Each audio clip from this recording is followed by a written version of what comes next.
আর তুই তো জানিসই এই শহরে থাকতে গেলে কত টাকা খরচা হয়, তাই বলছি এইটুকু কম্প্রোমাইজ তো করতেই হয়। নে নে টাকাটা নে, নে আর সাইন কর। That's like a good boy. এটা তুই আগেও করে নিতে পারতি, শুধু শুধু আমাকে কতগুলো কথা বললি। নে এবার সাইনটা কর, নে নে সাইন কর। এখানে এখানে এখানে সাইন করতে হবে। সাইন করতে পারিস তো তুই, নাকি টিপছাপ দিবি? ও তুই তো সাইন করতে পারিস, নে এখানে সাইন কর। ম্যাডাম, আমি আমার অভাবের দায়ে সই তো করে দিচ্ছি, কিন্তু আপনি দেখবেন ভগবান আপনার কোনোদিনও ভালো করবে না। আপনি আপনার অন্যায়ের যোগ্য জবাব একদিন ঠিক পাবেন। আগে তুই সইটা তো কর, তারপরে দেখা যাবে। নে নে সই কর।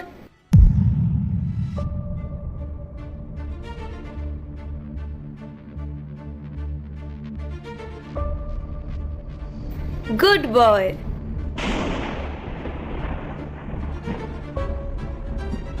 সত্যি তুই খুব ভালো ছেলে, খুব ভদ্র। আচ্ছা শোন, যদি কখনো কোনো বিপদে পড়িস তুই আমাকে বলবি, আমি তোর হেল্প করে দেবো, কেমন? ঠিক আছে, যা এবার গিয়ে নিজের কাজ কর।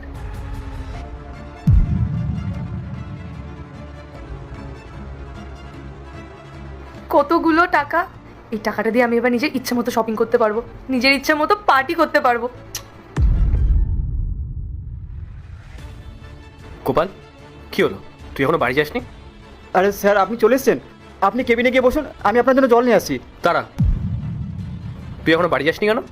স্যার, বাড়ি যেতে পারিনি তো কী হয়েছে, সামনের বছর ঠিক যাব, আর বাবা মার সাথে একবারই দেখা করব। হ্যাঁ তাই তো, তুই তো গ্রামের বাড়ি যাবি বলছিলি, তা তুই এই বছর কেন যাবি না? স্যার, আমার কাছে তো টাকা নেই, কি করব বলুন? আর বাবা মার জন্য অনেক কেনাকাটা করতে হবে, আরও কত খরচা আছে।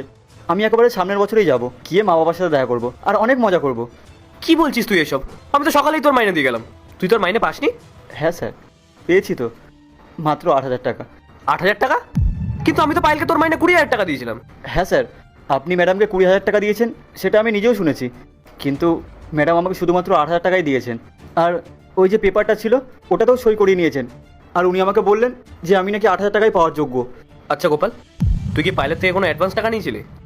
না না স্যার, আমি ওর থেকে আগাম কোনো টাকা নিইনি। উনি আমাকে 8,000 টাকা দিলেন, আর বাকি টাকাটা নিজের কাছেই রেখে দিলেন। আমার কষ্টের টাকাটা উনি ওনার কাছেই রেখে দিলেন। গোপাল, তুই আমাকে মিথ্যে বলছিস না তো? না না স্যার, আমি আপনাকে কোনো মিথ্যে কথা বলছি না। আর আমার আপনাকে মিথ্যে কথা বলে কী লাভ হবে বলুন?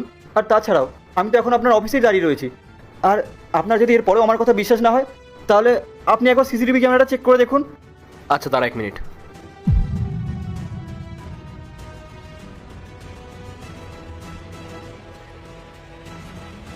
হ্যাঁ তুই তো ঠিকই বলেছিস। আচ্ছা গোপাল, তুই কবে বাড়ি যেতিস যেন? এই তো স্যার,